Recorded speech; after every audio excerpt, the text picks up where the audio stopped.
Today we are going to see about working principle for force on a current carrying conductor in a magnetic field. How this is happening in a loudspeaker, right?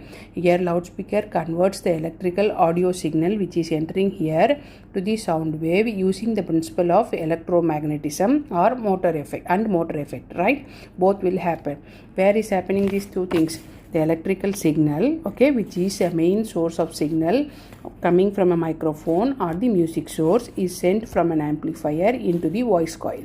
This voice coil is able to move, okay. So the wires, as the current flows through the voice coil, it produces or generates its own temporary magnetic field around the coil, right? It is known as electromagnetism. And what will happen? The induced magnetic field around the coil interacts with the permanent magnetic field, which is here, interacts with the permanent magnet.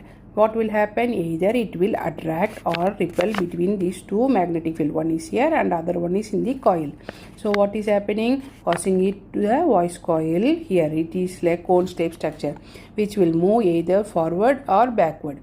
Very rapidly this will be happening here, right? So what is this vibration creating? As the voice coil is moving backward and forward, the speaker cone which is attached to the voice coil also moves forward and backward. As we see the speakers, we can able to see the cone is moving forward and backward. This is happening here.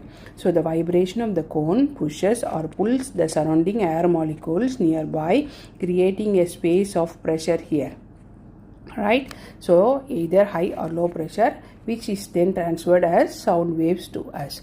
How is the frequency or the pitch is determined? It is depend on the rate of the AC changing its direction. Every half a turn, the AC will change its direction from top to bottom and bottom to top, so that either it moves from positive to negative in first turn and then from negative to positive in the second turn.